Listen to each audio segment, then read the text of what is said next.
రహస్య సాక్షి రఘునాథ్ దొరికాడు. చింపేసిన పేజీలు తన దగ్గరే ఉన్నాయని ఒప్పుకున్నాడు.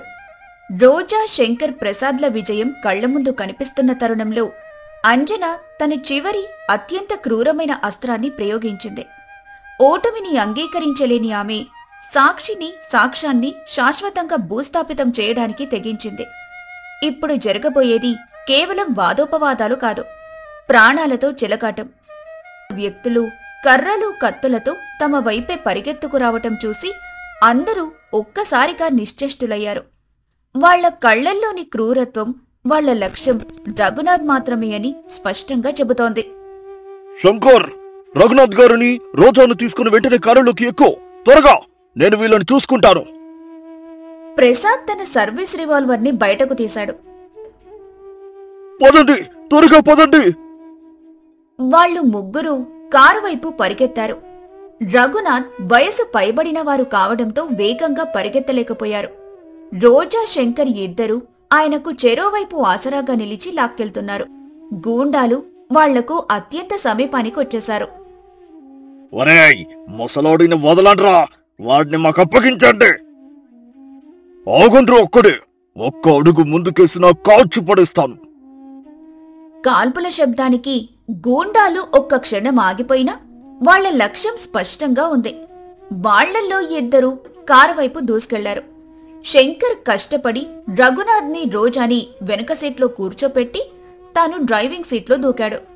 కారు స్టార్ట్ చేసే లోపే ఒక గూండా కార్ డోర్ గ్లాస్ ను కర్రతో బలంగా కొట్టాడు. మావయ్య గారు! నాకేం పర్లేదు, గట్టిగా పట్టుకోండి. శంకర్ కార్ని వేగంగా ముందుకు పోనిచ్చాడు. రెండో గూండా కార్ టైర్ మీద కత్తితో పొడవటానికి ప్రయత్నించగా ప్రసాద్ అతన్ని కాలు మీద కాల్చాడు. వాడు నొప్పితో కింద పడిపోయాడు. మిగతా గుండాలు పోలీసుల దాడికి తట్టుకోలేక పాత వ్యాన్లో ఎక్కి పారిపోయారు.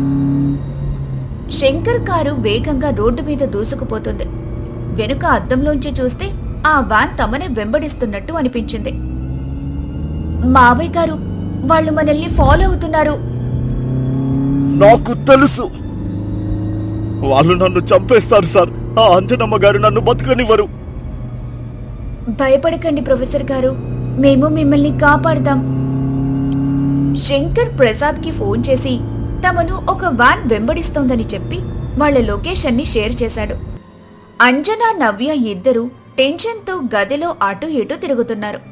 వాళ్ల మనిషొకడు ఫోన్లో లైవ్ అప్డేట్స్ ఇస్తున్నాడు.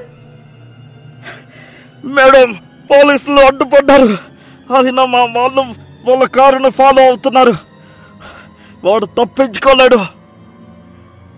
వాడు తప్పించుకోవడం కాదు, వాడితో పాటు ఆ చింపేసిన పేజీలు కూడా మనకు దొరకకుండా పోకూడదు. వాడిని, ఆ కాగితాలను ఒకేసారి అంతం చెయ్యండి. మమ్మీ, వాళ్ల కార్లో డాడీ, రోజా కూడా ఉన్నారు. వాళ్ళకేమైనా అయితే ఏంటి? ఈ యుద్ధంలో ఎవరైనా చావచ్చు. నీకు నీ తండ్రి ముఖ్యమో లేక నీ తల్లి పరువు ముఖ్యమో తేల్చుకో. వాడు గనక పోలీసులకు దొరికితే నేను జైలుకు వెళ్తాను. నీ జీవితం, నీ అన్నయ్య జీవితం బజార్న పడతాయి. ఒక హంతకురాలి కూతురని నిన్ను వేలెత్తి చూపిస్తారు. నీకది కావాలా? నవ్య ముఖంలో భయం, స్వార్థం కలగలిసిన భావాలు కనిపించాయి. ఆమె ఒక్క క్షణం ఆలోచించి తల్లివైపు నిశ్చయంగా చూసింది. లేదు, మన పరువు పోకూడదు. ఏం చెయ్యాలో వాళ్ళకి చెప్పు. అంజన పెదవులపై ఒక పైశాచికమైన నవ్వు విరిసింది. తన కూతురు కూడా తనలాగే మారిపోయిందని గర్వపడింది. ప్లాన్ బి అమలు చేయండి. వాళ్ల కారును నగరం బయటున్న పాత ఫ్యాక్టరీ వైపు మళ్లించండి. అక్కడ మిగతా వాళ్లు మీకోసం ఎదురు చూస్తారు. ఈ రోజుతో ఈ కథకు ముగింపు పలకండి. ఆమె ఫోన్ పెట్టేసింది. అంజన తన భర్త, కోడలు ప్రాణాల గురించి కూడా ఆలోచించకుండా కేవలం తనని తాను కాపాడుకోవడానికి ఎంతటి నీచానికైనా దిగజారింది. శంకర్ కారుని నగరంలోని రద్దీ రోడ్ల గుండా వేగంగా నడుపుతున్నాడు. వెనుక వ్యాన్ కూడా అంతే వేగంతో వస్తోంది.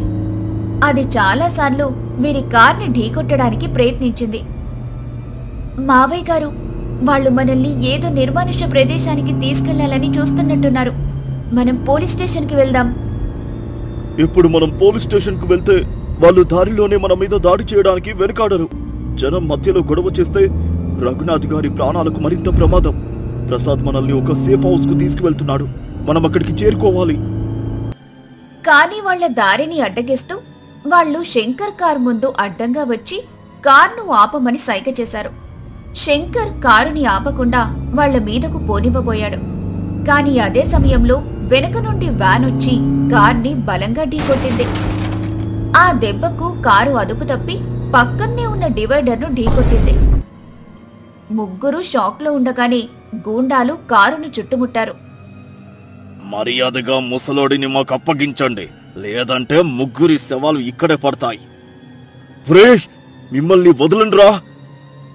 కాని ఆరుగురు గుండాల ముందు ఆయన బలం సరిపోలేదు. వాళ్లు శంకర్ను రోజాని బయటకు లాగి కట్టేశారు. రఘునాథ్ని బలవంతంగా బయటకు లాగారు. నన్ను వదిలేయండి బాబు, నేను ఎవరికేం చెప్పను. నువ్వు ఇప్పుడు చెప్పాలనుకున్నా చెప్పలేవులే ముసలోడా. నిన్ను పంపించాల్సిన చోటికి పంపించేస్తాం.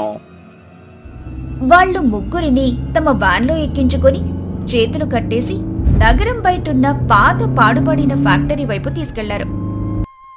అదొక పాడుబడిన ఇనుప ఫ్యాక్టరీ. గూండాలు శంకర్, రోజా, రఘునాథ్లను ఒక పెద్ద గది మధ్యలో ఉన్న ఇనుప స్తంభానికి కట్టేశారు.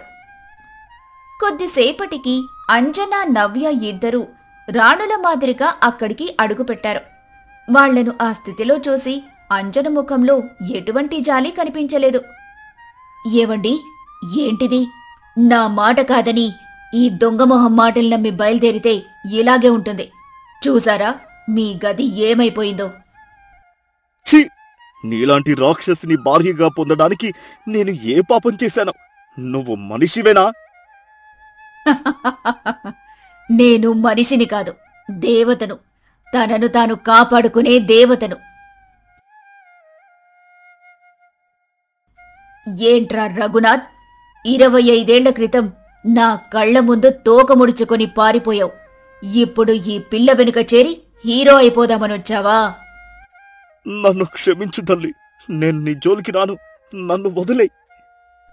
వదిలేయడానికా నిన్ను ఇంత కష్టపడి ఇక్కడికి తెప్పించింది? ముందు చెప్పు, ఆ చింపేసిన పేజీలు ఎక్కడ పెట్టావు? నిజం చెప్పు, నిన్ను ఏమీ చేయకుండా వదిలేస్తాను. నా దగ్గర లేవు, అవి ఎప్పుడో పోయాయి. అబద్ధం. నువ్వంత పిరికివాడివి. కాని ఇన్నాళ్ళు వాటిని దాచుకున్నావంటే అవి నీ ప్రాణం కంటే ఎక్కువగా చూసుకొనుంటావు. ఎక్కడో భద్రంగా దాచుంటావు. చెప్పు, ఎక్కడున్నాయి? ఆపండి, ఆయన్నేమీ చెయ్యకండి. మీకు కావాల్సింది నేనే కదా, నాతో తేల్చుకోండి. ఓహో, నువ్వా? నువ్వు నా పాలిట శనిలా దాపురించావే. నువ్వు నా ఇంట్లో అడుగుపెట్టినప్పటి నుండే నా పతనం మొదలైంది.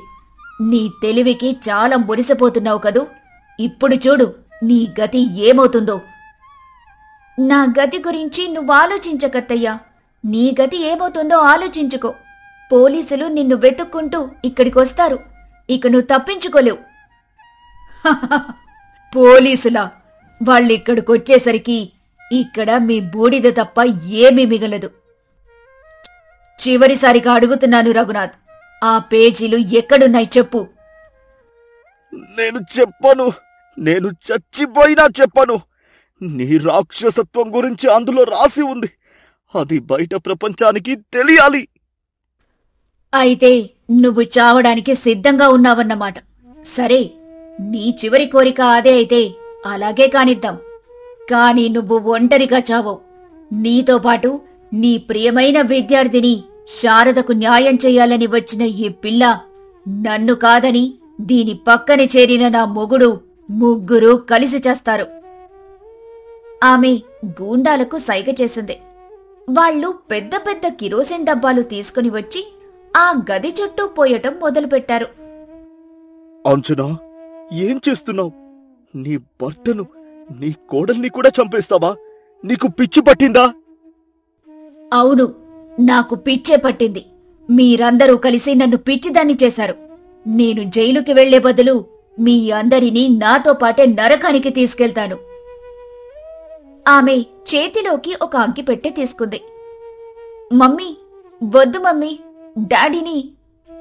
నోర్ముయ్, నువ్వు కూడా వాళ్లతో కలిసి చావాలనుకుంటే అక్కడే నిలబడు, లేదంటే బయటకు నడు. నవ్య భయంతో వెనక్కి తగ్గింది. చివరి అవకాశం. పేజీలు ఎక్కడున్నాయో చెప్పు రఘునాథ్, లేదంటే ఈ అగ్గిపుల్ల కింద పడటానికి ఒక్క క్షణం చాలు. అందరి గుండెలు ఆగిపోయాయి. రోజా కళ్ళు మూసుకుంది. అయిపోయింది, మా కథ ఇక్కడితో ముగిసిపోయింది అని అనుకుంది. అంజన అగ్గిపుల్లను కిందకు విసిరబోతుండగా, ఆగండి అన్న ఒక గంభీరమైన గొంతు వినిపించింది. అందరూ ఆశ్చర్యంగా ఆ గొంతు వచ్చిన వైపు చూశారు. ఫ్యాక్టరీ మెయిన్ డోర్ దగ్గర సూర్య నిలబడి ఉన్నాడు. అతని వెనుక పదుల సంఖ్యలో పోలీసులు ఆయుధాలతో నిలబడి ఉన్నారు. అందరి ముందు డీఎస్పీ ప్రసాద్ గర్వంగా నిలబడ్డాడు. అంజనా, నవ్య షాక్తో విగ్రహాల్లా నిలబడిపోయారు.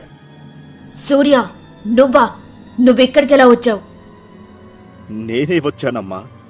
నీ అసలు స్వరూపం తెలుసుకోవడానికి వచ్చాను. రోజా ఆమె హైదరాబాద్లో ఉందని తెలిసి ఇక్కడికి వచ్చాను. ప్రసాద్ అంకుల్ను కలిశాను. మీరందరూ ఇక్కడ ఉన్నారని ఆయన చెప్పారు. నేను నమ్మలేదు. నా తల్లి తన భర్తను, కోడల్ని చంపేంత రాక్షసి కాదని వాదించాను. కానీ నా కళ్ళతో నేనే చూశాను. నువ్వు మనిషివి కాదమ్మా, మృగానివి. అంజన గారు, మీ ఆట కట్టింది.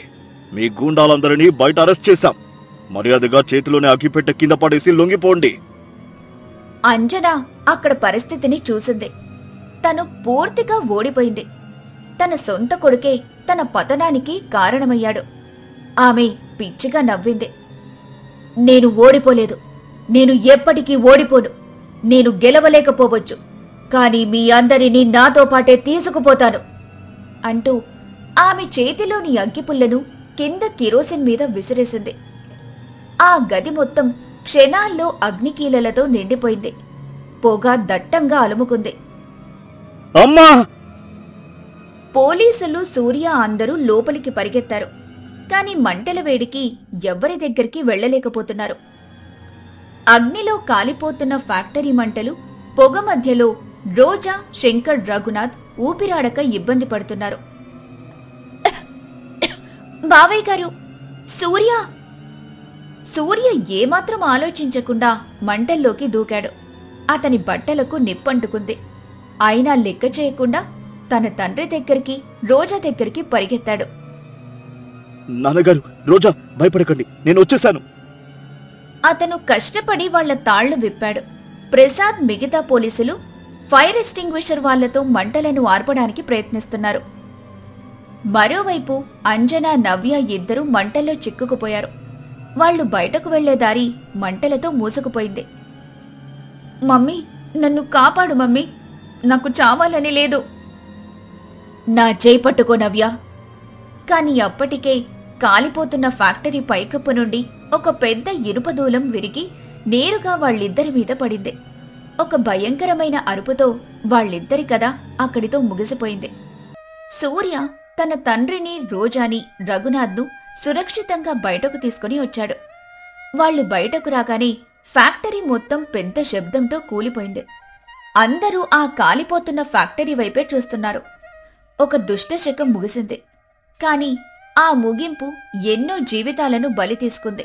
మరెన్నో జీవితాలను శాశ్వతంగా మార్చేసింది. రోజా, సూర్య కళ్ళు కలుసుకున్నాయి. వాళ్ల కళ్లల్లో మాటల్లేవు. కేవలం కన్నీళ్లు, చెప్పలేని బాధ, ఒకరికొకరు ఉన్నామన్న ధైర్యం మాత్రమే ఉన్నాయి. తరువాత ఏం జరిగిందో గడిసత్తా 9వ భాగంలో చూద్దాం. మా వీడియో నచ్చినట్టయితే లైక్ చేసి, కామెంట్ చేసి, షేర్ చేయండి. అలాగే రోజా టీవీ తెలుగు ఛానల్ని సబ్స్క్రైబ్ చేసుకోకపోతే ఇప్పుడే సబ్స్క్రైబ్ చేసేయండి.